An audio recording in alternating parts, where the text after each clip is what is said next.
सभापती आधी सर्व जे पंचायत समिती जिल्हा परिषदचे सर्व सदस्य आणि आमदार साहेब दादा आणि जिल्हाध्यक्षांच्या नेतृत्वाखाली जे निवडून आलेत ही समविचाराचे आहेत. त्यामुळे सभापती ठरण्याचा अधिकार ही पार्टी जिल्हाध्यक्ष माननीय राणादादा सदस्य आणि पदाधिकारी घेणार आहेत आणि एकमुखानंच होणार आहे.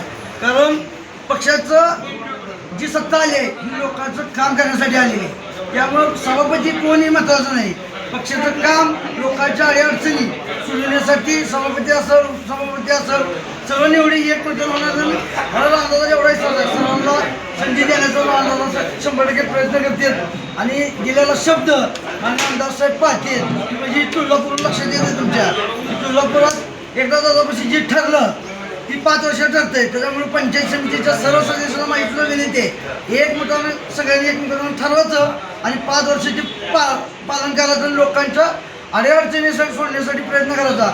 आणि जी लोक सोबत राहून जी वारंवार सोबत जातात आणि इलेक्शन आधी पळून जातात अशा लोकांपासून पक्षाच्या सर्व पदाधिकाऱ्यांनी सावध राहावं एवढी सगळ्यांना विनंती करतो.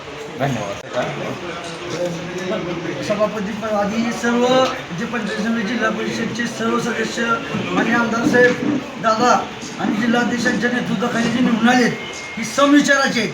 त्यामुळे सभापती ठरण्याचा अधिकार ही पार्टी जिल्हाध्यक्ष माननीय राणादादा सदस्य आणि पदाधिकारी घेणार आहेत आणि एकमुखानंच होणार आहे. कारण पक्षाचं जी सत्ता आली आहे ही लोकांचं काम करण्यासाठी आलेली आहे. त्यामुळं सभापती कोणही महत्त्वाचं नाही.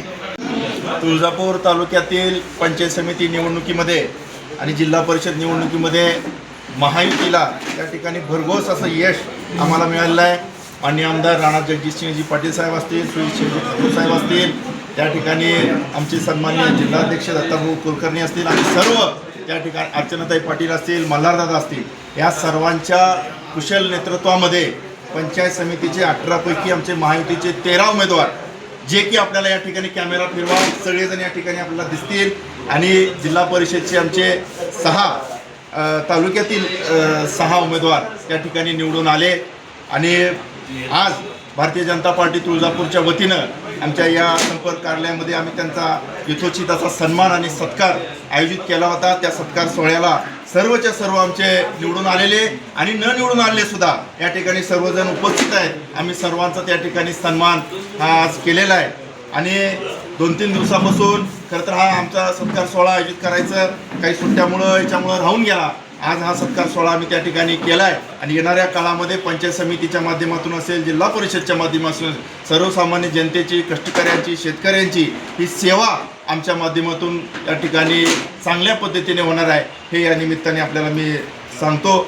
आणि या निवडणुकीमध्ये निश्चितप्रमाणे मी एक सांगणार आहे की जे आमचे उमेदवार त्या ठिकाणी निवडून आले नाहीत त्यांनी सुद्धा त्या ठिकाणी खचून जाता कामा नये. तुम्ही सुद्धा आमच्यासाठी पंचायत समिती सदस्यच आहे, तुम्ही आमच्यासाठी जिल्हा परिषद सदस्यच आहे. तुमच्या भागामध्ये जो काही विकास काम आहे हे त्या ठिकाणी आपण पराभूत झाला म्हणून ते थांबणार नाही आणि आपल्याला पराभूत करण्यासाठी जी काही त्या ठिकाणी कारणं असतील त्या कारणावर सुद्धा पक्ष नेतृत्वाकडून 100% कारवाई त्या ठिकाणी होईल आणि त्यांचा सुद्धा त्या ठिकाणी जे काही त्यांच्या हातून घडले त्यासाठी शिक्षा सुद्धा 100% त्या ठिकाणी होईल.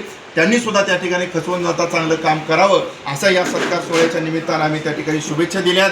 येणाऱ्या काळामध्ये आता पंचायत समितीचे सभापती असतील, उपसभापती असतील, जिल्हा परिषदचे अध्यक्ष असतील यांच्या निवडी त्या ठिकाणी होतील. आम्ही कार्यकर्ते म्हणून, सहकारी म्हणून त्यांना शुभेच्छा देण्यासाठी हा कार्यक्रम आयोजित केला होता आणि त्या कार्यक्रमाला आमचे 13चे 13 सदस्य पंचायत समितीचे आणि जिल्हा परिषद सदस्यांना आम्ही फोनवरून शुभेच्छा दिल्या. त्या कुठं आहेत ते आम्हाला माहिती नाही, परंतु आता हे सर्व सदस्य सुद्धा निवडून आल्यानंतर सहलीला न्या असं त्यांचं म्हणणं आहे. ते सुद्धा सहलीला कदाचित निवडून आल्यावर आणि आपलं पंचायत समितीमध्ये त्यांचं निवड झाल्यानंतर ते जातील कदाचित. त्यामुळे त्यांनाही मी या ठिकाणी शुभेच्छा देतो. धन्यवाद.